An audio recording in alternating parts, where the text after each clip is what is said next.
Bonjour à toutes et à tous et bienvenue dans ce webinaire de Novabuild organisé sous l'égide du Hub Innovinfra avec la Fédération régionale des travaux publics des Pays de la Loire. Le thème aujourd'hui, c'est l'innovation dans les travaux publics et on l'a appelé de façon peut-être un peu volontariste, innover encore et toujours dans les travaux publics. Tout de suite, pour commencer, je vais demander à nos deux présidents, le président de Novabuild, Jérôme Le Gall, et le président de la Fédération régionale des travaux publics des Pays de la Loire, Jérôme Rouet, de venir me rejoindre. Jérôme Rouet pour le mot de l'ouverture et Jérôme Le Gall fera le mot de conclusion. À vous, Jérôme. Merci. Alors, lequel Jérôme? J'y vais, Jérôme. à vous, Jérôme Rouet. Merci, Pierre-Yves. Ouais, donc, pour la FRTP, innover encore et toujours dans les TP, l'innovation, c'est une obligation pour préparer notre avenir, satisfaire aux mouvements dynamiques et puissants que sont notamment la transition écologique. Alors, pourquoi cette obligation d'innover? En premier lieu, pour notre business, innover sur les matériels, nos méthodologies et nos procédés, pour des raisons purement économiques, et pouvoir faire face à la raréfaction des ressources, notamment à l'augmentation des prix, à avoir la maîtrise de nos coûts de production et être des entreprises résilientes dans un futur bas carbone. Mais également parce qu'à leur performance innovante, nos entreprises conserveront leur compétitivité et gagneront certainement en business. Également, innover toujours, je pense, pour ne pas se faire dépasser par la réglementation et conserver notre leadership sur les projets de transformation. Je pense notamment à la conservation de notre leadership sur la décarbonation des infrastructures auprès de toutes les parties prenantes, avec notre feuille de route d'une réduction de 40% des émissions de tonnes CO2. Et je pense également à essayer de garder une longueur d'avance pour ne pas se voir appliquer des réglementations peut-être un peu trop drastiques, type RE 2020, qu'on voit dans le bâtiment. Bon, on voit bien que les contraintes réglementaires arrivent et vont peser. Je parle de la ZFE, de la ZAN, de la loi climat, et c'est pour ça qu'il faut être prêt. Un autre point, innover toujours pour la promotion, l'attractivité de nos métiers et l'image de nos entreprises. Car les jeunes veulent travailler dans des entreprises responsables, mais également parce que nos collaborateurs actuels seront également attentifs à l'orientation stratégique et innovante de nos entreprises. Et puis, dernier point sur l'innovation, innover toujours pour avoir une orientation client aboutie avec notre devoir de conseil, accentuer le renforcement qu'on a dans cette relation client et nos expertises métiers. Alors, vous voyez que pour la FRTP, cette obligation d'innover, de trouver de nouvelles solutions sont nécessaires pour la pérennité de nos entreprises que nous défendons. Aussi, les travaux réalisés par des clusters type Novabuild sont également nécessaires pour nos entreprises et viennent accompagner des démarches individuelles dans l'intérêt collectif. J'en profite donc du coup pour remercier Novabuild sur la tenue de ce type de séminaire, car il s'inscrit totalement dans cette démarche. Pour être au rendez-vous des enjeux, juste 2 secondes, Pierre, pour être au rendez-vous des enjeux, demain, je vais renforcer cette collaboration. Il faut vraiment que la FRTP et Novabuild soient autour de la table, parce qu'on a un rôle très, très important et on doit porter haut l'innovation pour la transformation de nos sociétés et de nos entreprises. Et je tiens à y préciser avec une démarche de pragmatisme et d'efficacité pour l'intérêt général. Voilà les raisons et les motivations pour lesquelles il faut innover encore et toujours dans les TP. Merci beaucoup, Jérôme Rouet. Jérôme Le Gall, tu vas faire la conclusion tout à l'heure, mais peut-être un petit mot sur une des particularités de Novabuild par rapport à un apport qu'on peut, nous, avoir par rapport aux organisations professionnelles, c'est ce côté multisectoriel. Et notamment, tout à l'heure, on aura Anthony Dénérol avec nous, qui représente les bureaux d'études et cabinets d'ingénierie. Cette vision interprofessionnelle, est-ce qu'elle, à ton avis, elle a un vrai apport sur les démarches d'innovation? Très, très clairement. Bonjour à toutes et à tous. C'est la force de Novabuild, c'est de pouvoir avoir l'ensemble des acteurs, à la fois d'ailleurs bâtiment et TP, et au sein de chaque métier, toute la filière, depuis l'industriel jusqu'au promoteur. Et on voit bien, parce que moi je le pratique depuis plusieurs années, que souvent les solutions apparaissent lorsqu'on met ensemble des gens qui n'ont peut-être pas l'habitude de se croiser, parce que dans les OP, en organisation professionnelle, on a plutôt tendance à avoir des homologues, que ce soit en entreprise de construction, mais on ne croise pas toujours les différents métiers. Et là, les enjeux sont tellement complexes, sont tellement ardus, et le délai est tellement court, que si on n'est pas capable de se rencontrer avec ce côté neutre qu'apporte Novabile, et en plus avec des méthodes de travail qu'on aime bien, avec des post-it où ils nous remettent en question, on va dans les groupes de travail, on a vraiment une dynamique. Et c'est vraiment ce qui est important. Et c'est vraiment la valeur ajoutée de Novabile, c'est de mettre des experts ensemble, mais qui n'ont pas toujours l'habitude de se croiser. Très clairement. Merci beaucoup à tous les deux. Jérôme Rouet, vous restez à nos côtés. Jérôme Le Gall, on vous retrouve tout à l'heure. Et je vais tout de suite appeler Valérie Ferber pour la première intervention. Valérie Ferber, qui est directeur environnement et innovation chez Charrier, et qui va nous présenter à la fois un état de l'art sur l'innovation. Novabile, on a réalisé il y a quelques semaines une lettre de veille collective qui a permis de faire un peu un point sur des innovations ces 2 dernières années. Alors, je ne sais pas si Valérie, tu vas reprendre tout ou partie des éléments qu'il y a dans cette lettre de veille. Je crois qu'il y avait au moins 200 références. Et puis, peut-être le connecter à ton action chez Charrier. Je te donne la parole pour une dizaine de minutes. Et puis après, on aura un temps de questions-réponses. N'hésitez pas, vous qui êtes dans la salle virtuelle, aux questions par le chat. Et je me ferai fort de porter votre parole et d'aller interroger Valérie et retranscrire vos questions. À oui, toi la bon, parole, Valérie. Merci Pierre-Yves. Bonjour à toutes et à tous. Alors, je vous rassure, je ne vais pas passer en revue les plus de 200 et les 200 innovations qui ont été recensées dans cette monographie. Je vais essayer de tirer un autre fil, mais dans lequel on retrouvera un certain nombre des sujets qui ont été proposés. Je voulais juste, pour bien comprendre ce que je vais raconter, juste en 1 minute, vous expliquer qui je suis, d'où je viens. C'est que, en fait, ça fait une quinzaine d'années que je travaille dans l'entreprise Charrier, dans le domaine de l'innovation, du soutien technique à nos agences et de l'environnement. Et auparavant, j'étais dans les laboratoires des ponts et chaussées à faire des études et puis de la recherche. Voilà, c'est ce qui m'a permis de voir depuis 20-25 ans l'évolution de cette question de l'innovation dans nos métiers. Je vais essayer de vous raconter ça en moins de 10 minutes. Mais donc, évidemment, je vais être obligé de faire des choix. Alors, est-ce que j'arrive à faire avancer? Oui, ça marche. Alors, la première chose que j'avais envie de vous raconter, c'est l'histoire d'une innovation qui datait en fait des années 70-80, qui était la question du recyclage des enrobés et qui a mis beaucoup de temps à vraiment se massifier.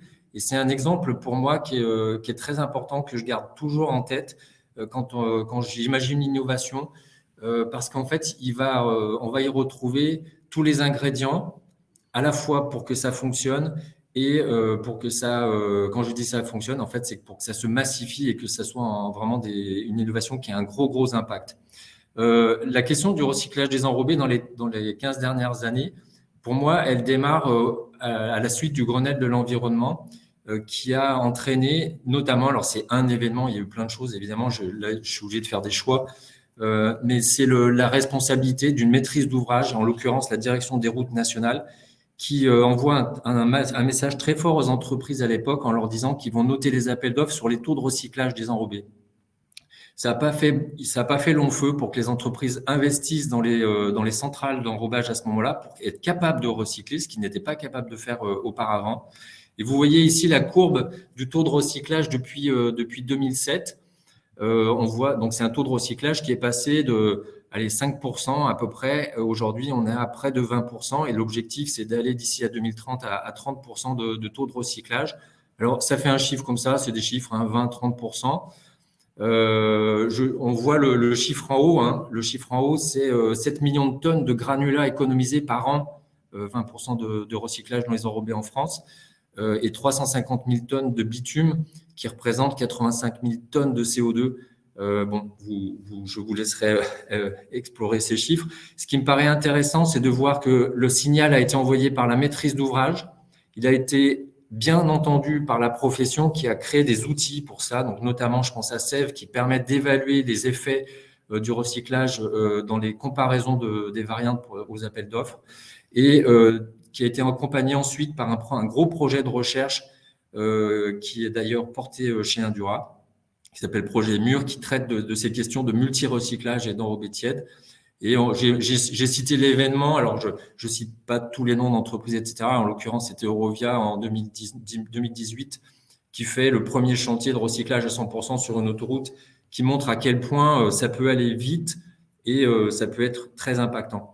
Donc, quand tous les acteurs s'y mettent, et c'est pour ça que des clusters sont importants, c'est qu'il faut, pour que ça se massifie, il faut qu'il y ait la maîtrise d'ouvrage qui pousse, qui envoie des signaux, qui assume, et des entreprises qui répondent. Et le message de Jérôme tout à l'heure montre que les fédérations professionnelles répondent à ça. J'avais envie de vous raconter aussi la transformation de ce qu'on appelle l'innovation dans nos métiers, qui, comme dans beaucoup des autres métiers de notre société, est passé d'une entreprise, alors je l'appelle, c'est vraiment pas du tout péjoratif, d'autant que j'en viens aussi de la R&D à la papa. C'est vraiment, on parle de technologie push et de market pull.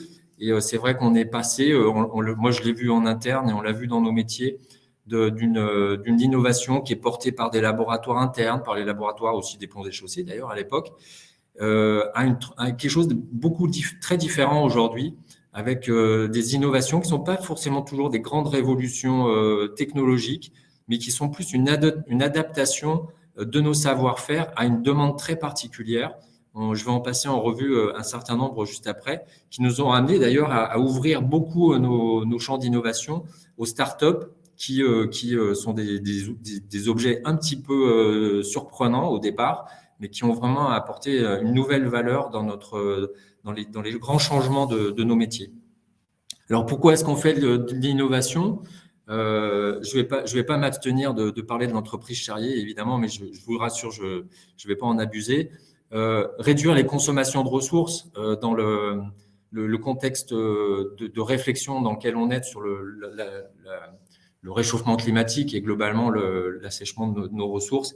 On a tous, autant qu'on est, à développer des solutions. On a parlé de recyclage.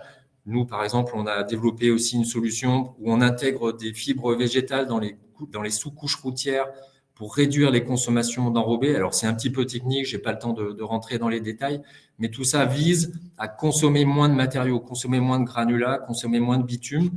Et contrairement à ce qu'on pourrait penser, ce n'est pas l'intérêt des entreprises de toujours consommer plus. L'intérêt des entreprises, c'est d'être les plus optimisés, les plus compétitifs dans les offres, et c'est ce qu'on cherche à faire avec ce type de procédé. Donc, réduire des consommations de ressources. Donc, vous voyez, on peut aller assez loin dans les propositions techniques. Désimperméabiliser, ça, c'est un grand mouvement qui date maintenant d'il y a, je dirais, 4-5 ans.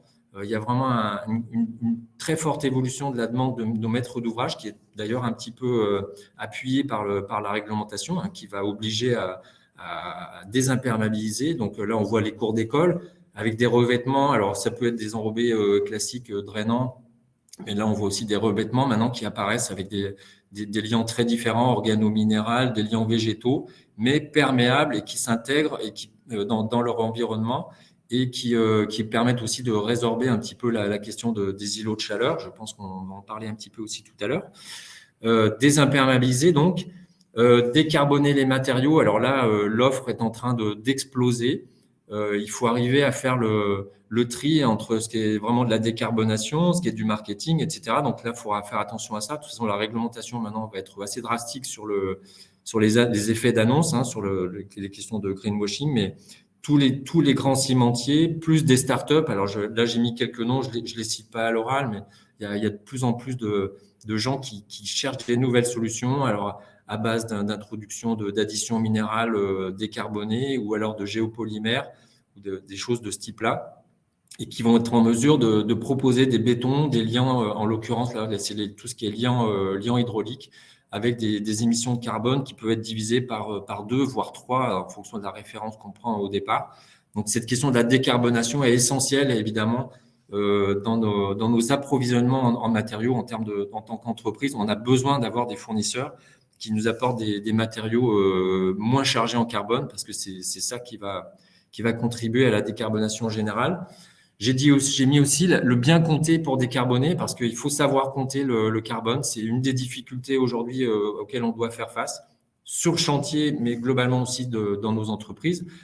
J'ai mentionné le logiciel SAFE tout à l'heure qui a été développé par Route de France dès le début des années 2010, qui permet de comparer des offres variantes aux solutions de base qu'on peut proposer dans les appels d'offres. On voit apparaître aussi des solutions. Là, je mentionne une start-up avec laquelle nous, on a commencé à travailler, qui est une émanation de Vinci, qui permet de synthétiser les commandes de béton, mais aussi de faire des synthèses sur les émissions de CO2 liées à ces achats de béton.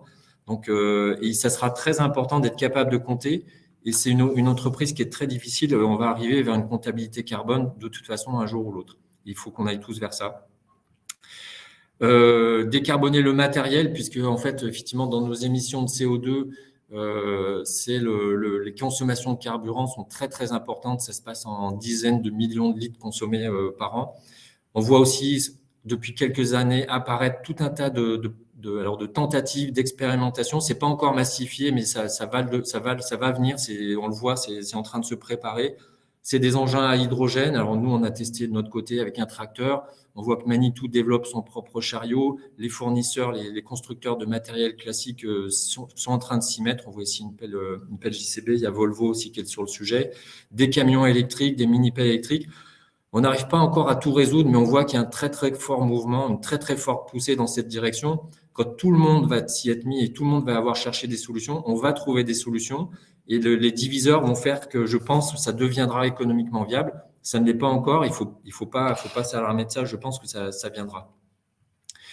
Le monitoring des infrastructures, à la fois pour optimiser. Alors, on voit à droite alors j'ai inversé, c'est pas le tarot, c'est Logiro 2. J'ai fait une petite erreur dans mon diaporama pour faire des relevés de dégradation des voiries pour que nos maîtres d'ouvrage soient en capacité d'aller réaliser les travaux d'entretien au bon endroit, juste ce qu'il faut. Donc c'est Logiro, hein, la société à droite, c'est une start-up qui a maintenant une dizaine d'années. Hein.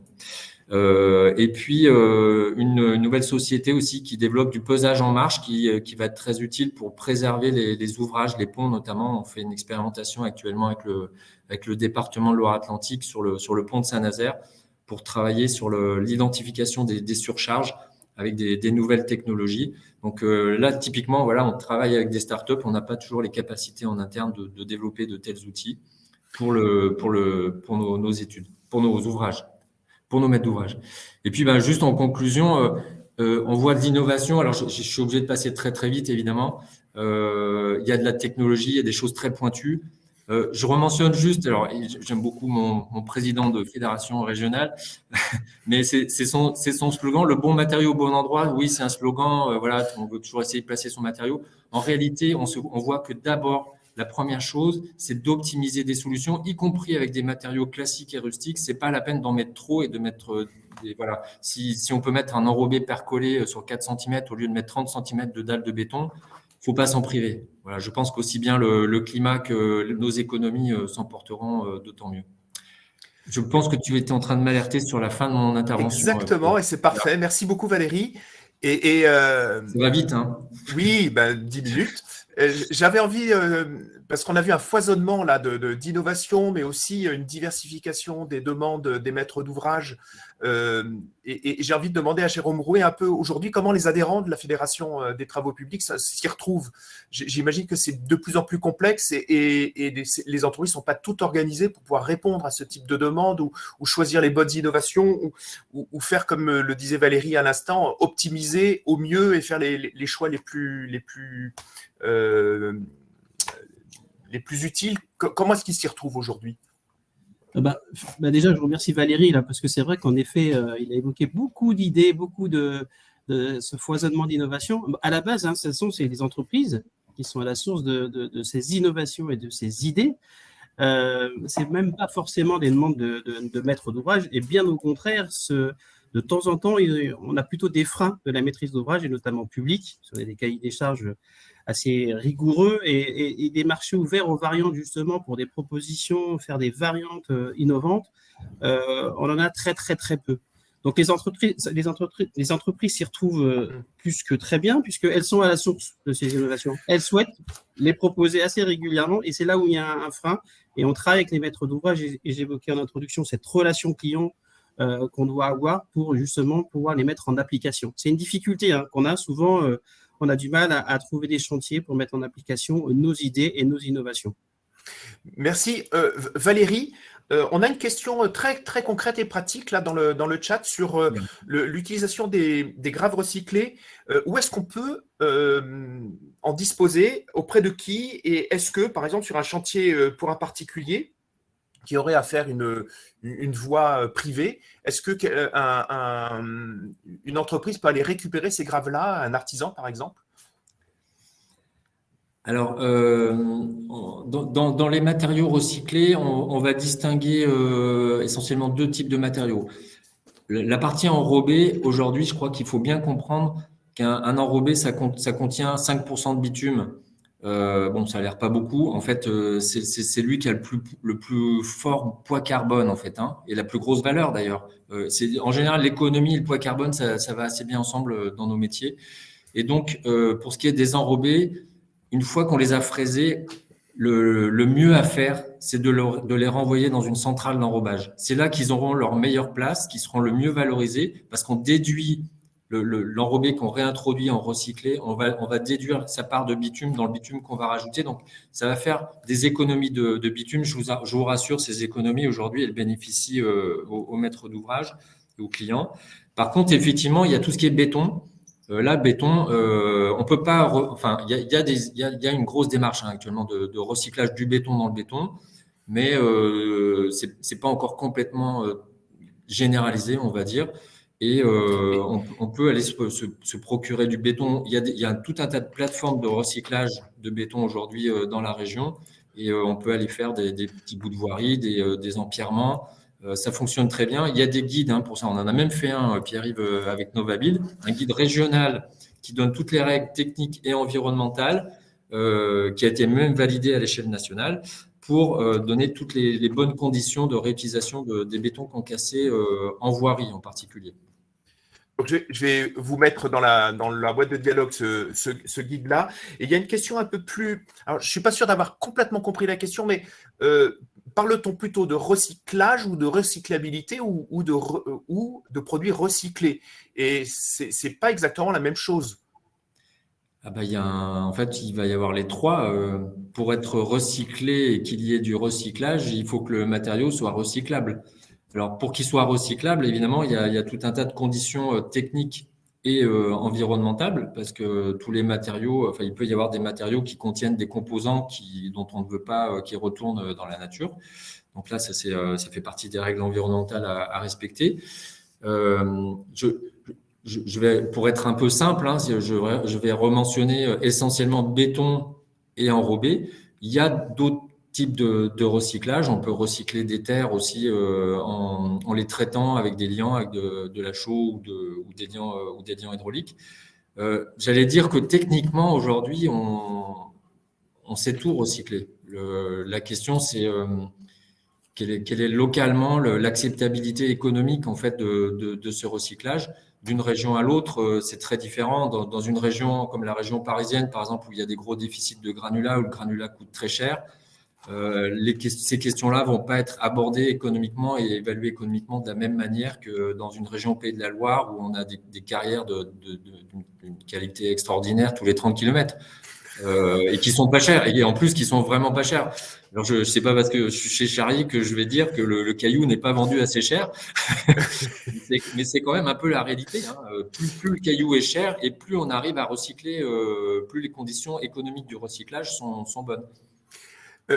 Une question qui est vraiment intéressante aussi là sur la maîtrise d'ouvrage public. Jérôme Rouet disait à l'instant qu'il n'y a pas assez encore de demandes d'innovation de la part de la maîtrise d'ouvrage. Comment on peut faire pour qu'il y ait une demande plus forte de la maîtrise d'ouvrage public sur les procédés innovants? Et qu'est-ce qui freine le plus? Est-ce que c'est un manque d'expertise, un manque de connaissances? Est-ce qu'il faut qu'on les amène voir des chantiers expérimentaux? Comment est-ce qu'on peut faire pour faire avancer cette maîtrise d'ouvrage public? Alors, Jérôme aura sûrement un avis aussi.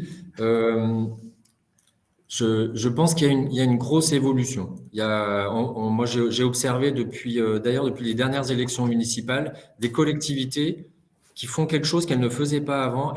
Par exemple, elles viennent nous voir, les entreprises et les fédérations, en posant ouvertement la question, avec beaucoup d'humilité. D'ailleurs, c'est assez touchant de dire, voilà, on a un programme, on veut transformer notre ville, on veut transformer la manière de faire les travaux. Qu'est-ce que vous avez à proposer pour des nouvelles solutions qui répondraient aux enjeux de transition écologique, énergétique, de ressources en matériaux? Donc, je voudrais quand même dire qu'il y a quand même une évolution. Elles font du sourcing de plus en plus et elles ouvrent à la discussion avec les entreprises. Et ça, je pense que c'est quand même un très bon signe. Après, pourquoi est-ce que ça freine? Parce que c'est forcément un peu plus long d'analyser des offres quand il y a des variantes. Il y a des variantes qui parfois sont techniques, effectivement. Moi, je considère un maître d'ouvrage ou un maître d'œuvre, il faut qu'il soit extrêmement pointu dans beaucoup de domaines d'activité.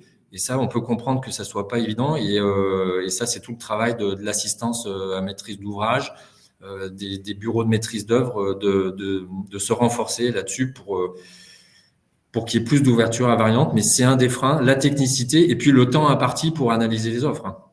Ça, c'est vrai que c'est un moment où ça va très, très vite. Alors, Jérôme a peut-être un complément. Jérôme, vous voulez rajouter un mot sur cette capacité de la maîtrise d'ouvrage à évoluer? Non, Valérie a tout dit. Je pense que, quand je disais tout à l'heure, il y avait un frein, mais c'est vrai que là, avec ce sujet de transition écologique, on sent que là, ça repart et il y a plus de discussion, de dialogue, et il y a cette procédure, ce sourcing qui devient de plus en plus dans nos marchés, enfin en préambule, et c'est un vrai bel outil justement pour mettre toutes les entreprises autour de la table sur des aménagements et des infras donnés et voir s'il y a des solutions innovantes dans le cadre de la transition écologique. Non, il y a quelque chose qui a pris, et tant mieux, parce que c'est nécessaire. Maintenant, voilà, on est confronté de temps en temps par rapport au prix, mais de moins en moins. Vraiment, il y a une prise de conscience collective qui fera du bien dans cette démarche d'innovation. Merci beaucoup à tous les deux. On va poursuivre notre réflexion et tour d'horizon sur l'innovation. Et c'est important de regarder ce qui se passe aussi dans la maîtrise d'œuvre. Et on a demandé à Anthony Danérol, qui est directeur du département hydraulique aux conceptions du bureau d'ingénierie Artelia, de nous faire un topo aussi. Comme Valérie, Anthony, tu as une dizaine de minutes et puis après on aura un temps d'échange. À toi la parole. Merci. Bonjour à toutes et à tous. Je vais aborder le sujet effectivement de l'innovation sous un angle plutôt lié au climat et à son adaptation. L'adaptation au changement climatique est une activité, un défi en fait qui est aussi important que celui de l'atténuation de nos émissions carbone. Et pour cela, donc, on a développé pas mal de choses au sein de la maîtrise d'œuvre. Je vais en expliquer un peu les éléments. Donc, Artelia en 2 mots. Donc, effectivement, on est maître d'œuvre. Donc, on est un peu entre le maître d'ouvrage et les entreprises. Et donc, des fois, on a effectivement ces contraintes dont vous parlez. On pourra en redébattre sur le temps imparti et les innovations, le terreau d'innovation. Et Charrier parle du bon matériau au bon moment. Moi, je parle de la bonne étude au bon moment et aussi au bon endroit. C'est-à-dire que nous, on est assez nombreux, on est déployés un peu partout sur 40 pays, 50 implantations en France. Et on a aussi ce caractère indépendant chez Artelia sur l'actionnariat qui détient, qui est interne. Donc, on est aussi lié à cette innovation et cette indépendance qui sont liées pour faire le lien entre des maîtres d'ouvrage qui ont des défis à relever et des entreprises qui ont des idées et comme nous. Et donc, c'est un effort collectif sur lequel on est bien impliqué. Alors, on a effectivement été labellisé récemment par Novabuild sur une approche bioclimatique low-tech. Qu'est-ce que ça veut dire? Ça veut dire que l'adaptation au changement climatique et en particulier à la surchauffe urbaine nécessite de relever le défi de mettre en œuvre des leviers naturels pour rafraîchir la ville. mais également voilà, dans un contexte de raréfaction des matériaux, d'érosion de la biodiversité, il y a des enjeux très forts pour réaliser ça. Et donc, on sait que la ville surchauffe. Il y a des solutions pour l'adapter. Je passe d'ailleurs le message de cette question des chantiers, des friches, des délaissés qui ont un rôle très important. Et donc, l'innovation doit aussi passer par cette phase transitoire entre, bon, la ville est un chantier permanent, mais il faut aussi s'inquiéter et s'intéresser de tous ces endroits un petit peu en transition d'usage pour intensifier justement l'usage de la ville et en profiter pour rafraîchir la ville. Autre aspect, petite parenthèse sur l'innovation également, sur l'innovation qui regarde par derrière. Souvent, on cherche à innover en trouvant des technologies, des nouvelles façons de faire, mais j'invite aussi tout un chacun à regarder loin, parfois jusqu'à l'époque romaine. Récemment, l'actualité en a parlé, mais même dans une période où on a aménagé la ville avec des contraintes énergétiques énormes, il y a 200 ans, c'est une source d'inspiration parce que la contrainte du prix du caillou ou la contrainte de l'absence d'énergie disponible doit nous faire innover. Ça fait partie des fondamentaux chez nous. Et donc, c'est pour ça qu'on développe des solutions de rafraîchissement, de conception de la ville bioclimatique, mais également voilà, qui tiennent compte de cet aspect d'épuisement des ressources et de le faire avec et pour la nature. Voilà le sens de la bioclimatique low-tech que je vous livre et qu'on applique, nous, dans nos expertises. Donc, maximum de place au levier biologique, la nature en ville, le cycle de l'eau à ciel ouvert, intégré à l'échelle des bassins versants, qu'ils soient urbains ou périurbains. Une chaîne holistique, finalement, un peu de cette naturalité mélangée à l'urbanité. On travaille beaucoup les leviers physiques, bien sûr. L'innovation du TP travaille beaucoup sur les matériaux. On les challenge beaucoup, en variante ou pas, mais sur les albédos des matériaux. Et le vent, qui est un énorme levier de rafraîchissement. On vit, nous, là, à Nantes, en l'occurrence, là, avec Novabuild, dans cette région ouest, où on est très influencé par le climat océanique, des vents qu'on connaît, qui sont des vrais atouts pour le rafraîchissement et l'adaptation au changement climatique. Et puis bien sûr, le levier humain sur lesquels il faut intervenir, notamment parce que les personnes les plus vulnérables au changement climatique sont les personnes âgées, les enfants. Et donc, il faut utiliser faut analyser ces usages et ces populations en particulier, et également réduire notre utilisation de moteurs thermiques. Et là, encore une fois, même en phase travaux, ça a des contributions aux surchauffe urbaines, et développer des concepts de non-mobilité ou de mobilité limitée au quart d'heure sont aussi des vecteurs de rafraîchissement de la ville, finalement. Alors, quelques exemples un peu concrets quand même. Voilà une expertise qu'on a effectuée et qui est en cours aussi sur un aménagement urbain assez vaste à Nice, à l'ouest de Nice, qui se situe dans une vallée, la vallée du Var, qui se jette dans la mer Méditerranée. Et une des particularités de cet aménagement, le parti pris urbain, le rafraîchissement, la lutte contre les îlots de chaleur prépondérantes là-bas, est basé sur du low-tech et sur une opportunité d'analyse climatique. On a vu, on a compris, on a analysé le climat local et de cette vallée et de cette géographie, et le vent nocturne qui descend donc de cette vallée toutes les nuits et au petit matin est un formidable vecteur aérolique de rafraîchissement du quartier. Et donc, on a créé une forme urbaine et une porosité. On a encouragé cette porosité, cette utilisation de l'espace public et des dispositions bâties pour rafraîchir la ville en utilisant cette opportunité, ce levier naturel des vents nocturnes qui descendent de la montagne du Mercantour via la vallée du Var. Autre aspect, autre élément de low-tech, c'est le le retour de l'eau, la reconquête de l'eau dans toutes les grandes villes. Là, j'ai mis l'exemple d'Utrecht, j'ai pas travaillé sur ce sujet-là, mais on a travaillé sur Rennes, par exemple, qui réfléchit à recontacter l'île, la Vilaine, et notamment par l'enlèvement, par exemple, d'un parking sur le centre-ville de Rennes.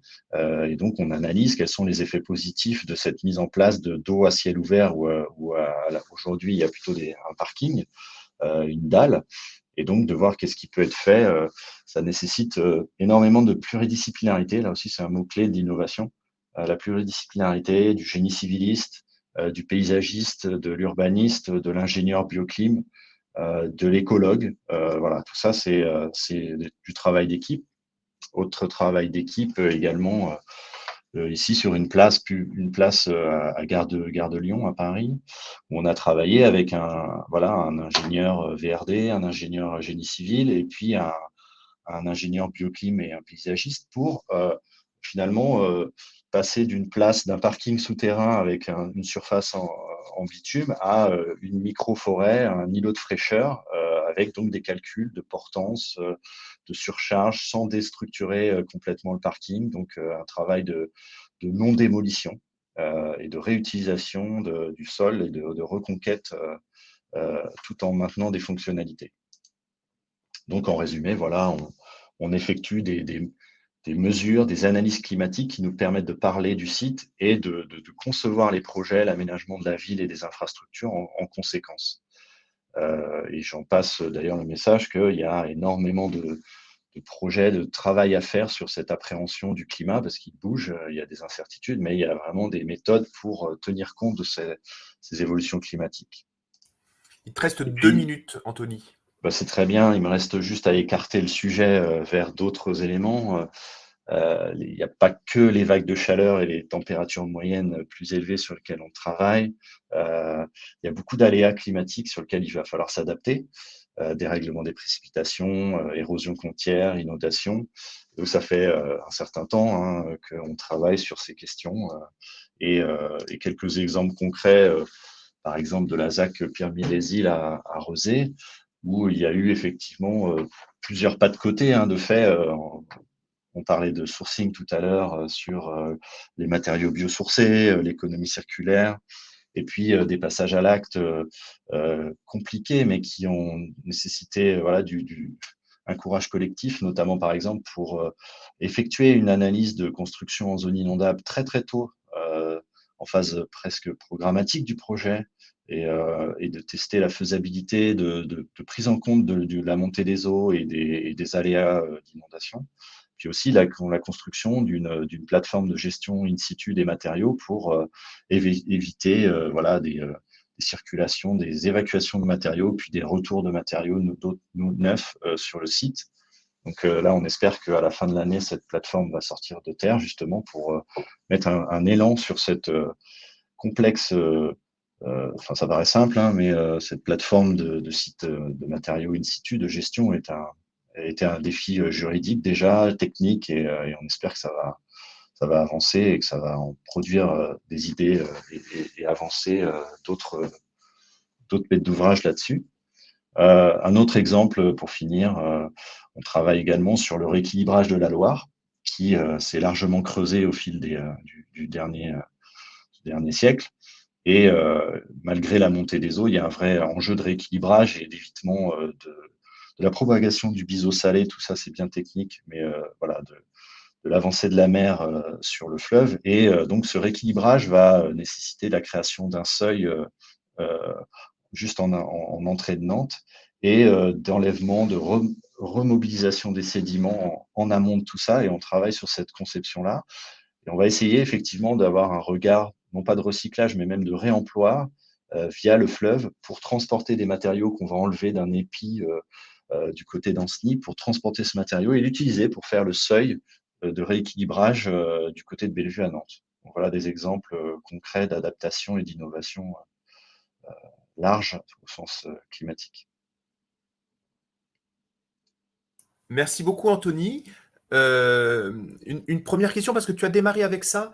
Sur la labellisation Novabuild, vous avez déposé un dossier et vous avez été labellisé. Je crois que vous étiez une quinzaine à prétendre au titre de labelliser Novabuild en 2022 et vous avez été 4 labellisés. Est-ce que tu peux nous raconter un petit peu d'abord pourquoi vous l'avez déposé, le processus, qu'est-ce que ça vous a apporté? Alors, on l'a déposé parce que donc voilà, on avait une expertise bioclimatique, mais on voulait la mettre en lumière sur et relever les défis aussi du carbone, du low-tech avec. Et donc, face à ce défi technique, on voulait avoir un soutien d'innovation que la labellisation nous a apporté avec une aide sur voilà, la prise de recul, sur le processus, la recherche, les partenariats éventuels, le lean management, des choses comme ça. Donc déjà un appui de fond sur l'innovation et puis aussi un appui de mise en lumière parce que on dit beaucoup voilà les maîtres d'ouvrage sont motivés pour faire l'adaptation au changement climatique, mais ça reste quand même un vrai combat de tous les jours de les convaincre d'innover et d'investir sur le climat, de se lancer dans des projets pilotes de bioclimatisme low-tech urbain.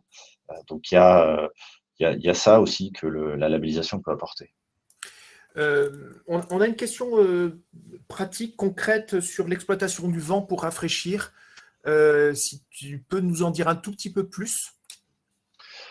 Alors oui, le vent, c'est un levier de rafraîchissement qui peut être très fort, comme on l'a vu sur Nice, hein, mais qui, de toute façon, est un paramètre à vraiment mettre en valeur dans l'analyse des projets, car si vous avez un fort ensoleillement, peu de possibilités, par exemple une forte intensité d'usage, si vous avez l'atout du vent, vous pouvez quand même rafraîchir votre espace public, votre quartier. Donc cette analyse du vent, elle est parfois assez sympathique parce que vous avez parfois des vents dominants d'été qui sont plutôt rafraîchissants et qui sont d'une direction, et puis vous avez des vents d'hiver qui sont différents en termes de direction, et donc vous pouvez protéger votre quartier des vents d'hiver pour éviter d'avoir un surchauffage hivernal, et puis profiter du vent estival pour rafraîchir votre quartier. Donc le vent, c'est un levier naturel méconnu qui, pour autant, a été un des leviers d'aménagement de pas mal d'endroits, notamment tropicaux, en Louisiane, et j'en passe, où parfois, voilà, malgré le fait qu'il y ait de la densité qui reste toujours possible, on arrive à faire percoler le vent dans les quartiers, et donc c'est une analyse pertinente. Alors, je ne sais pas si c'est complètement lié, mais c'est intéressant de savoir ou de le rappeler qu'il y a une soufflerie climatique très importante, une des plus importantes d'Europe à Nantes, portée par le CSTB, dans lesquelles il y a des études justement sur la circulation du vent. Et donc, certains peuvent… Alors, je ne sais pas si vous avez déjà eu recours à la soufflerie Jules Verne pour certaines de vos études, mais en tout cas par exemple, à la Défense, ils travaillent sur ces questions-là. Ils ont une maquette reconstituée de la Défense. Oui, et d'autant plus intéressante que cette expertise est utile dans des endroits hyper complexes comme celui de la Défense, où vous avez des tours qui dépassent un certain niveau de hauteur, qui génèrent un vent spécifique qui vient plonger le long des façades dans l'espace public. Et donc, il y a des défis aéroliques énormes à la Défense qui ont été relevés grâce aux maquettes du CSTB. Alors, Nicolas Virgile, qui nous avait posé la question, il dit, mais il n'est pas très très content de la réponse. Il nous dit, ok, mais quelle méthode pour faire l'état des lieux des courants d'air exploitables, notamment dans un milieu urbain dense? Comment on s'y prend? Alors, on a effectivement une difficulté primaire qui est le manque de données aéroliques sur l'ensemble du territoire. Alors, il y a un manque de données qui est lacunaire sur aussi les sujets de température, les sujets d'humidité, hein, mais bon, voilà. Toujours est-il qu'il y a des analyses qui sont faites sur la base des rousses des vents des stations les plus proches, qui permettent de commencer à donner un premier jet de comment fonctionne l'aérolique à l'échelle macro. Puis ensuite, il peut y avoir des mesures in situ qui sont faites au niveau du projet, lorsque, effectivement, pour avoir des effets d'analyse un peu plus appréhendés du site. Et ensuite, on utilise des logiciels qui permettent aussi de faire des simulations en mettant le projet conçu à l'intérieur. Et donc, voilà, c'est le mélange données, mesures in situ et éventuellement, parfois, simulations qui permettent de mettre en place une analyse aérolique. Et vous êtes en phase avec Karine Desnos du groupe Projex qui a également répondu la même chose. Et alors, une dernière question, là, j'espère que tu as la réponse. Tu as parlé des Romains. Les Romains avaient des routes concaves et nos routes aujourd'hui sont convexes. Et est-ce qu'il y a une bonne raison pour qu'on ait changé de technique et est-ce qu'il ne serait pas malin de revenir aux méthodes romaines? Alors là, j'espère que Charrier va m'aider à répondre à la question.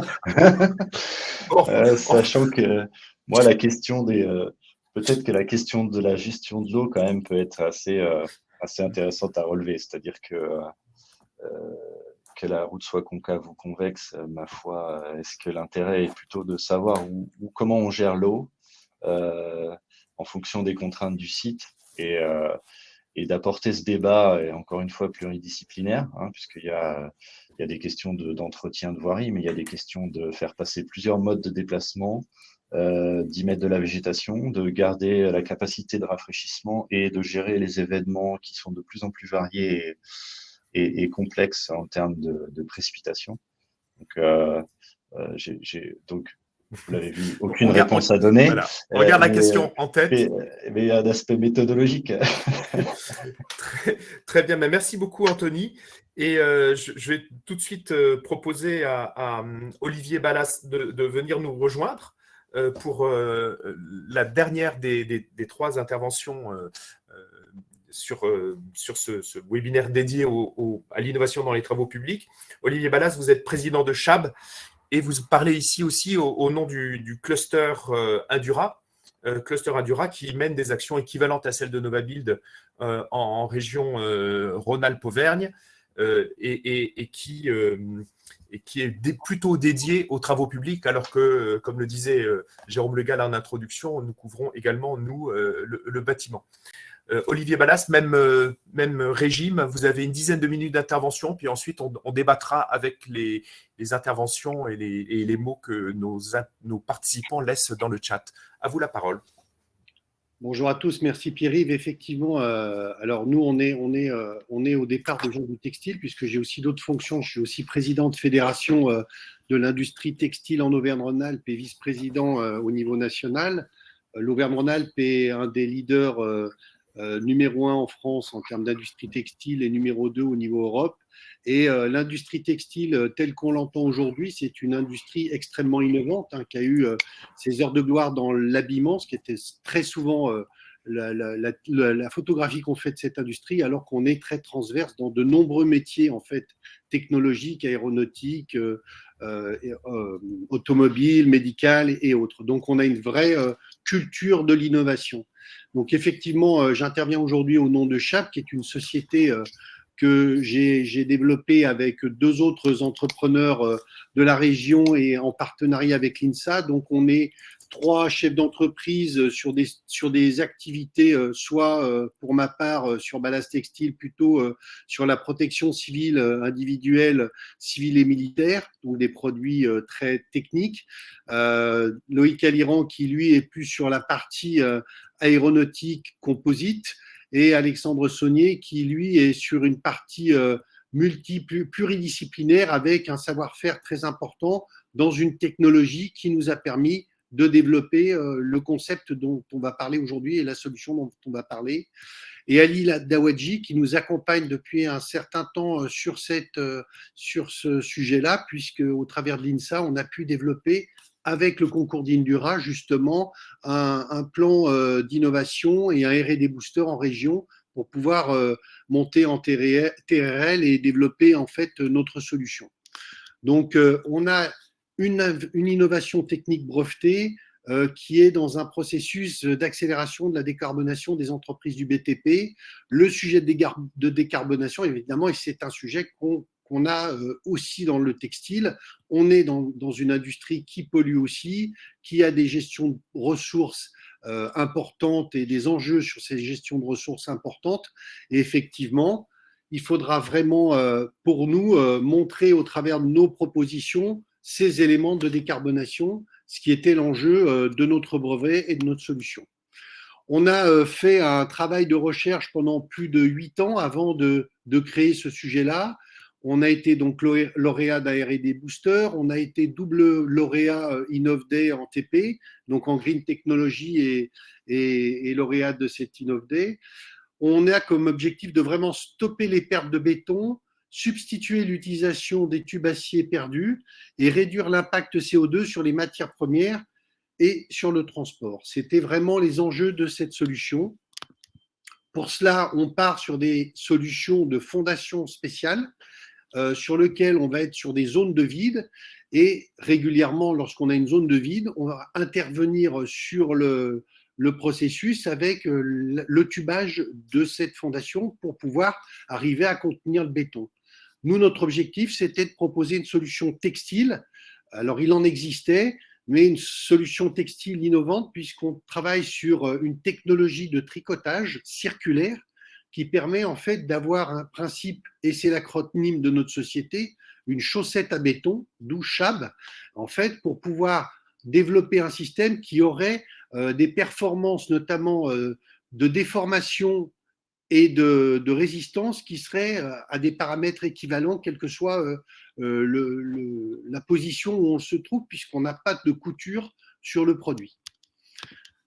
Le principe, et là, je vais vous développer une petite vidéo qui vous permet de montrer ce qu'on a développé à l'INSA. Donc, on a un petit démonstrateur qui a été mis en place à l'INSA, un petit qui a pu quand même générer, en fait, reproduire. Notre objectif, c'était de reproduire les forces exercées sur la chaussette, sachant qu'on avait un sujet, vous le voyez sur la droite, un trait, vérifier le non-vrillage de la chaussette, et le deuxième point, de vérifier la résistance à un coup de bélier et à une pression donnée. On est monté au-delà de nos expériences, puisqu'on était sur des solutions entre 15 et 20 mètres de hauteur, et on a arrêté le projet à 30 mètres, sachant qu'on n'a pas réussi à faire exploser la chaussette, mais qu'après, on avait un problème de sécurité par rapport au lieu et à la manipulation du sujet. Donc, on voit cette chaussette qui se remplit uniformément et qui va pouvoir, dans une cavité, se déformer et en même temps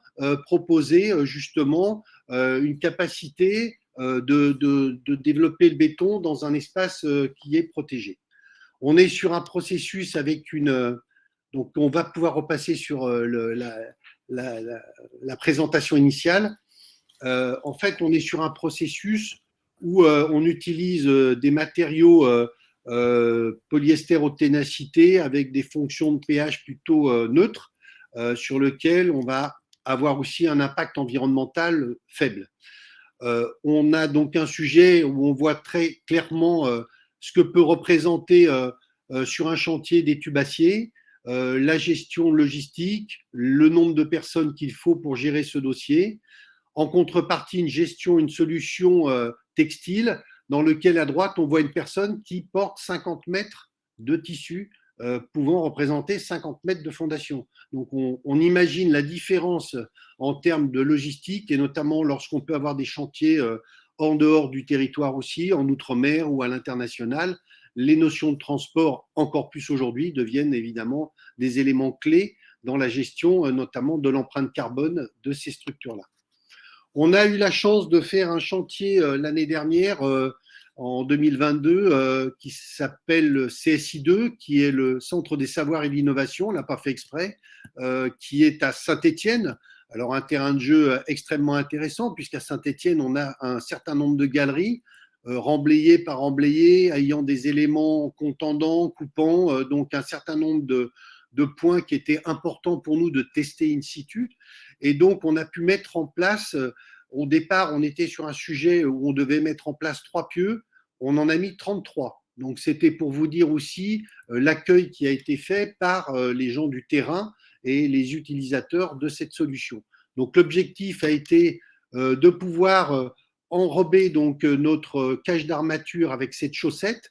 Donc, le principe de la chaussette, c'est qu'on va tricoter avec des diamètres différents, donc pour répondre à des solutions et des largeurs de fondation différentes. Et l'objectif, c'est d'adapter la chaussette sur la cage d'armature et ensuite d'intégrer cette cage d'armature, puis de couler le béton.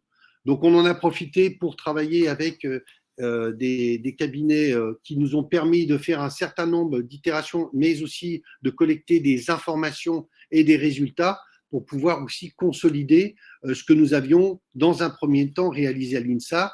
Et actuellement, c'est ce que nous continuons à faire sur chaque chantier que nous avons, c'est de travailler sur de la collecte de résultats, puisqu'on a un objectif, c'est aussi, on est en cours de mise en place d'un EPG, donc une certification derrière. Et pour cela, il faut du contenu, il faut de l'information, et on a un certain nombre de sujets qui se développent autour de cela. Pour faire ce sujet d'empreinte carbone, on a aussi travaillé évidemment sur le principe de la base ADEME. En fait, on a essayé de mettre en avant ce que représentait sur un chantier finalement l'utilisation des tubes acier et ce que pouvait représenter Chab. Alors en poids de tube, on est à 80 tonnes d'un côté et à 600 kg de l'autre, donc on voit la différence.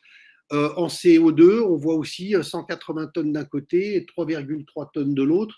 Bon, c'est un schéma qu'on a fait par rapport à un chantier donné, mais évidemment, très clairement, on a un sujet sur l'empreinte carbone qui est conséquent, concluant, une solution qui aussi économiquement, de fait, peut avoir un intérêt puisqu'il y a toute une logistique au-delà du problème du prix de l'acier qui est fluctuant. Il y a tout ce problème logistique. Et un dernier point important, c'est également le sujet de la sécurité. C'est qu'on a une mise en œuvre qui peut, sur certains chantiers, être un avantage en termes humains. Donc, comme le sujet de la sécurité est aussi important, on considère qu'il faut aussi en prendre la considération. Ce qui est important dans tout ça, c'est vraiment qu'on est là pour apporter une solution, on est là pas pour vendre un textile, mais vraiment pour apporter une solution. On travaille énormément aussi avec les cabinets d'assurance. On travaille notamment avec un gros cabinet d'assurance pour tout ce qui est solution de réparation sur des chantiers sur lesquels vous avez eu un sinistre, pour aussi trouver des solutions de remplacement. Donc, on est vraiment dans un schéma en ce moment de développement et de croissance. On est en mode start-up. On a actuellement un projet nouvelle usine en cours avec un investissement de pas loin de 10 millions d'euros. Donc, on est en fin de phase de sélection. Mais voilà, on est vraiment dans un schéma d'industrialisation et avec un travail et une écoute. Et c'est là où on est vraiment très heureux. C'est qu'au départ, on avait plutôt besoin d'aller voir les gens et aujourd'hui, c'est plutôt les gens qui viennent et qui cherchent à comprendre ce que nous faisons puisqu'on est un petit peu en dehors des clous par rapport à cette filière, puisqu'au départ, on est une filière textile. Mais comme on est quand même très connu pour être un composant des autres filières, finalement, on arrive à bien s'intégrer dans le paysage. Voilà. Merci beaucoup, Olivier Ballas. On va démarrer les échanges. On a eu deux questions qui ont émergé et je crois que quelqu'un qui est dans votre équipe, professeur à l'INSA de Lyon, a commencé à répondre. La première, c'est sur la question de la réversibilité. Est-ce que votre procédé est utile quand on réfléchit à la réversibilité de nos ouvrages? Alors, évidemment, on est dans des sujets où techniquement, on va se retrouver… le problème de la révision. Alors, j'aimerais bien qu'Alice, il peut être en position de répondre parce que s'il y a un sujet aussi technique que ça, c'est vraiment lui qui va avoir les clés de la réponse. Est-ce qu'on peut le faire monter sur scène? Parce que on va voir si on peut le faire remonter sur scène. Et effectivement, il y avait en plus je voudrais pas dire d'ânerie sur ce genre une question qui était complémentaire sur le fait que est-ce qu'on peut faire ressortir le pieu une fois qu'on l'a inséré. En fait, je pense que derrière cette question, non. Donc, en fait, on est sur un élément de coffrage au départ, hein, puisque le principe de la chaussette, c'est pas d'autre chose que de contenir le béton pendant sa phase de séchage, finalement, pendant sa phase de consolidation. Et donc, clairement, on peut arriver à faire des phases d'extraction quand on veut vérifier le niveau d'arrachement, mais uniquement pour vérifier la solidité du sujet, mais pas autre chose. Donc, est-ce que vous pouvez évoquer un peu le processus d'appui à l'innovation d'Indura? Vous avez parlé d'InnovDay, vous y avez participé à cet élan-là. C'est intéressant pour les entreprises de savoir qu'il y a sur le territoire des acteurs comme Novabile, comme Indura, comme Odeis dans la région Nouvelle-Aquitaine qui peuvent appuyer les acteurs. Est-ce que vous pouvez nous raconter un peu comment ça s'est passé InnovDay et en même temps, on vous montre les dates du prochain événement? InnovDay, c'était pour nous, qui justement ne sommes pas forcément du travail, un moyen à des entreprises, et tout à l'heure ça a été évoqué, on est vraiment dans une transversalité des métiers et dans un travail de filière interpro, c'est-à-dire que véritablement, on doit échanger entre nos filières pour voir les solutions qui vont être cohérentes pour tout le monde. Et au travers des InnovDay, finalement, des gens de tout horizon arrivent pour proposer des solutions sur le BTP. Donc, ça permet d'avoir une ouverture et une largeur de vue qui est plus importante que si on était dans notre propre univers. L'accompagnement était extrêmement bienveillant. Nous, derrière, on a su convaincre sur la faisabilité de notre solution et les capacités de développer cette solution. Je pense que c'est ce qui a plu. La simplicité finalement du process, parce qu'on n'a rien inventé en inventant une chaussette à tricoter, si ce n'est quelques secrets de fabrication et effectivement quelques niveaux de transformation. Mais on a bien un sujet qui va au travers de différents thèmes qui sont la green technology, la numérisation, la résilience, qui sont effectivement des points où aujourd'hui on attend de la transformation. Et on en a parlé tout à l'heure, on a en ce moment en tout cas un alignement de planète par rapport à un besoin mondial sur ces sujets-là. Donc il faut qu'on ait une plateforme et qu'on puisse nous accueillir pour pouvoir présenter nos solutions. Donc je trouve que c'est véritablement, c'est simple, c'est un pitch qui est vraiment très bien fait, avec un jeu de questions-réponses très dynamique. Voilà, moi j'ai trouvé que c'était une très belle expérience avec derrière une capacité à nous proposer aussi de nous retrouver sur Polytech, de nous retrouver dans différents endroits où on n'était pas forcément. Donc ça a été très très instructif et très important pour notre développement. Oui, il y a l'effet réseau en fait aussi de rentrer dans un. Vous n'étiez pas dans la culture travaux publics jusque-là et j'imagine que Indura vous a aidé à cet effet réseau. Oui, et puis très clairement, le fait d'avoir Ali Dawadji à nos côtés, encore une fois aujourd'hui, c'est important parce que nous, on a une culture textile et je pense être assez calé sur le sujet textile et sur la structure en elle-même. Dès qu'il s'agit de la fondation, on a besoin d'être accompagné par des experts et on a d'ailleurs un certain nombre de personnes qui nous rejoignent actuellement qui sont sur ces savoir-faire-là. Donc, c'est vraiment la combinaison des deux filières qui va faire la réussite de ce projet. Valérie, tu es venue nous retrouver. J'ai deux questions. Il y a la question sur les routes, là, convexes et concaves, mais juste tout de suite, j'aimerais te faire réagir sur ce qu'on vient d'entendre et la présentation du procédé Chab. Comment est-ce que vous pourriez intégrer ça dans vos propres ouvrages? Alors, nous, on fait un petit peu de… Tu parles charrier, là, du coup. On fait un petit peu de génie civil et effectivement des fondations profondes. Alors, il se trouve qu'on est rarement confronté à des problématiques de ce type-là, de ce à quoi cherche à répondre cette solution.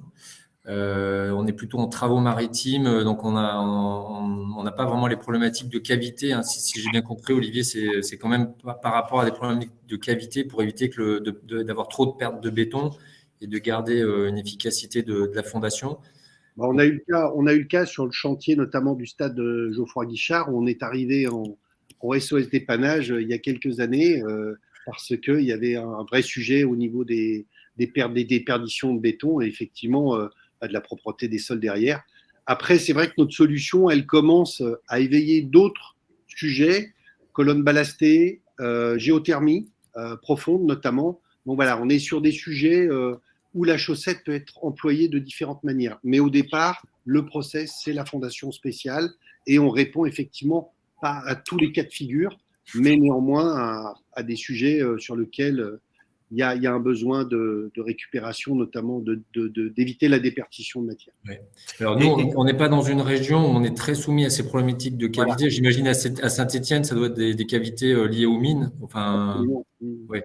Ce qu'on retrouve aussi beaucoup en région parisienne, parce qu'en région parisienne, il y a à la fois les problématiques de cavités naturelles par du karst et aussi des cavités souterraines, parce qu'il y a beaucoup de carrières, d'anciennes carrières souterraines, soit dans des calcaires, soit dans des formations calcaires ou des formations gypseuses, qui ne sont pas toujours bien connues ou toujours bien reconnues.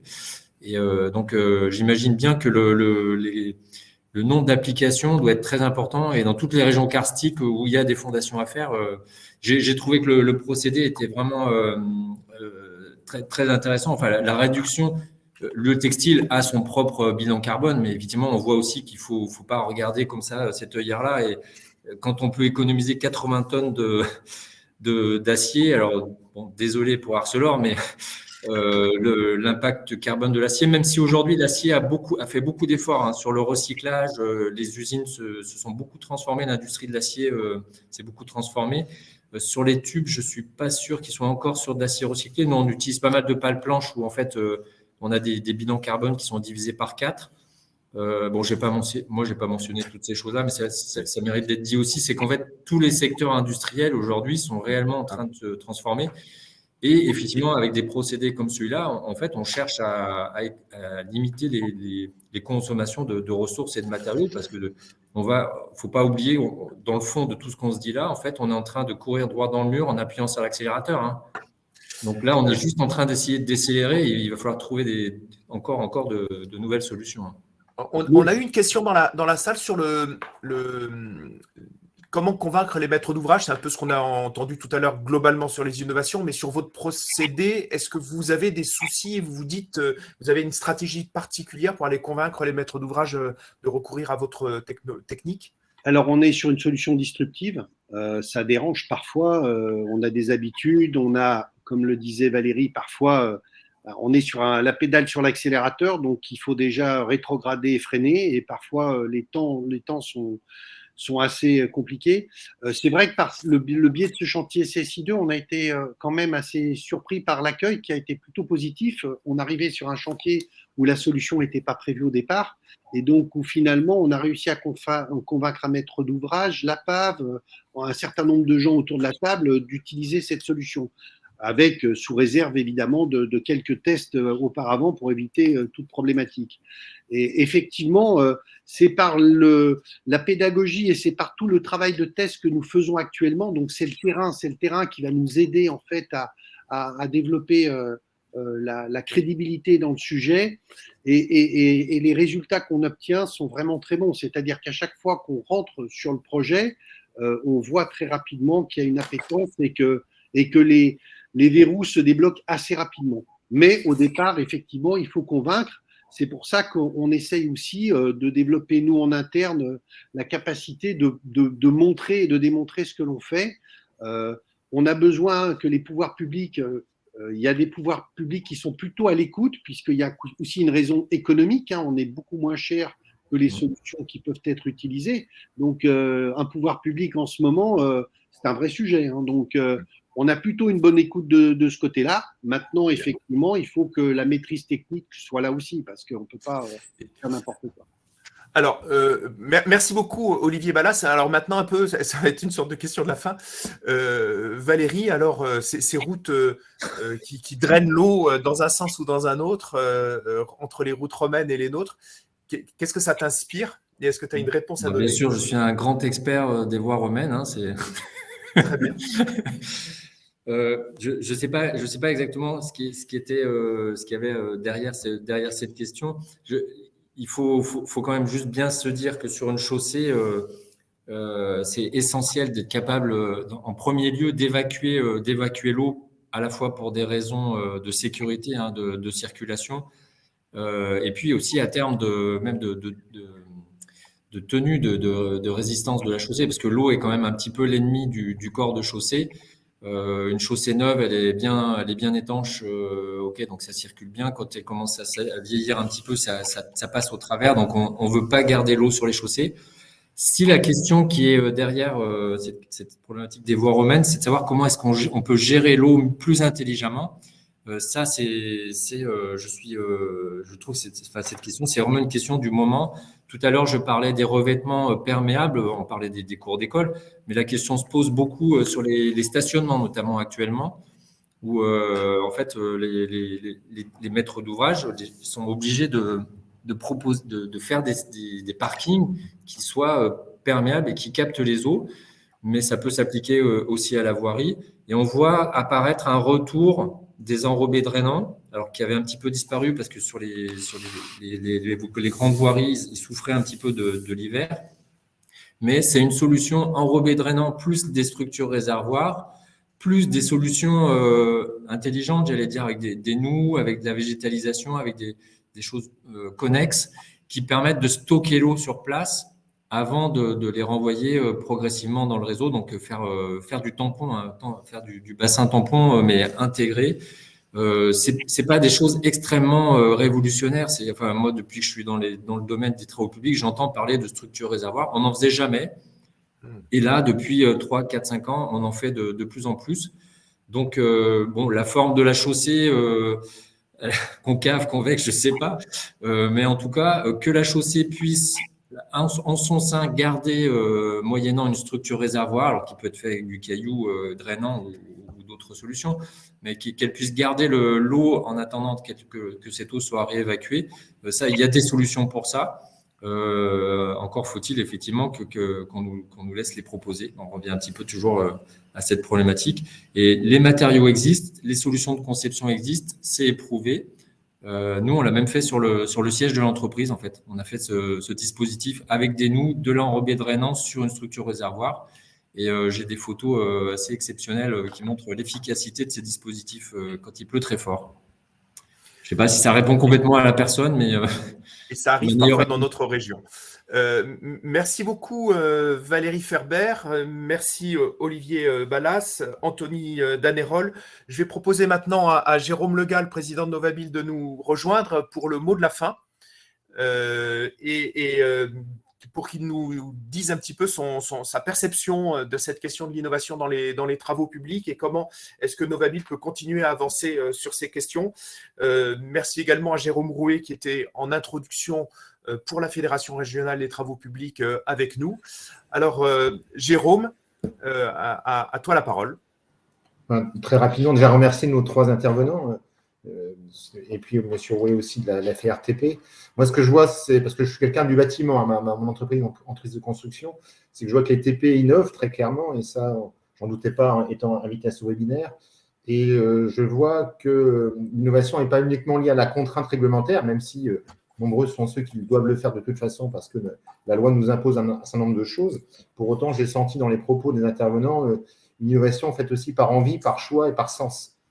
Et ça, je dirais que moi, ça me rassure aussi de me dire que et ça fait plaisir d'avoir des gens qui prennent leur destin en main et on en a besoin pour ne pas attendre que la réglementation nous l'impose. Si on pouvait être un peu en avance de phase, ce serait plutôt important. Ce que je retiens, j'ai noté quelques mots, c'est les intervenants, c'est que par contre, innover, c'est bien, mais ce n'est pas simple. J'ai bien entendu. Moi, j'ai relevé 3 points qui ressortent un peu des débats. Déjà, que ce n'est pas simple parce qu'il faut, même si les entreprises ont des idées, convaincre des fois les maîtres d'ouvrage. Les choses vont mieux parce que j'ai entendu Valérie nous dire que les mairies, les collectivités aujourd'hui étaient beaucoup plus à l'écoute des entreprises, mais pour autant, ça nécessite de mieux se comprendre et de mieux se connaître. Donc, il y a déjà des sujets liés au partenariat et à créer qui ne sont pas toujours évidents. Deuxième sujet, 2 intervenants ont prononcé le mot pluridisciplinaire. Donc, on voit que cette notion d'avoir dans ces équipes des gens qui ont plusieurs métiers, plusieurs éclairages, c'est nécessaire aujourd'hui pour avoir des innovations qui soient à la hauteur de ce qu'on attend. Puis enfin, on se rend compte que les innovations, certes, sont souvent techniques, c'est ce qui vient, comme pour Chab, et pour autant, on a bien vu que sans un partenariat et sans réseau, cette innovation n'aurait certainement pas eu l'écho qu'elle a eu après. Et donc, la technique est une chose, mais il y a tout un volant organisationnel et puis réseau qui est aussi important que la première idée technique. Donc, moi, ma conclusion, c'est de dire, fort de tout ça, en tout cas, insister sur le fait qu'un cluster comme Novabile peut être pour vous, pour nous, un axe pour nous aider à continuer à innover. D'un côté, en proposant de la veille, parce qu'on a un journal de veille qu'on diffuse à tous nos adhérents et il y a énormément de choses dedans. Ça permet de garder un temps d'avance sur ce qui se fait. On a un certain nombre de groupes de travail aussi. Et c'est là qu'on met ensemble ce qu'on disait tout à l'heure, des gens à la fois maîtres d'ouvrage, entrepreneurs, industriels, qui n'ont pas l'habitude de se croiser pour trouver des idées ensemble et être créatifs. On participe à la création de guides pratiques. On en a parlé aussi au niveau des TP avec Valérie pour diffuser les bonnes pratiques à un maximum de gens. La labellisation, 2 des 3 intervenants ont parlé des labels. Donc, vous avez vu la force, donc à la fois sur le territoire de Lyon, mais aussi sur Nantes. Et comme quoi, ce label, ça permet d'avoir un regard croisé avec des gens qui viennent un peu vérifier que votre idée est bonne. Et en plus, ça permet de rassurer des maîtres d'ouvrage. Parce que c'est vrai qu'un maître d'ouvrage aime bien des produits labellisés. Ça vient un petit peu aussi, quelque part, marquer comme quoi le produit est peut-être un petit peu plus sécurisé qu'un produit fait uniquement dans son coin. Et puis, toute la notion d'échange, on en a déjà parlé, mais Novabile, c'est vraiment, pour moi, mettre ensemble des gens pour trouver à plusieurs des idées qu'on n'arriverait pas à trouver tout seul. Voilà un petit peu ma conclusion. En tout cas, bravo à tous. Je suis content que les TP innovent, on en a besoin. C'est une grosse partie, je pense, du post-carbone aussi, de la partie bâtiment et travaux publics.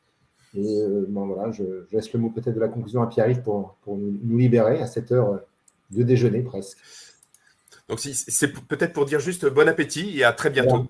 Très bien. Merci. Au revoir à toutes et à tous. Merci de votre patience et participation. Au revoir.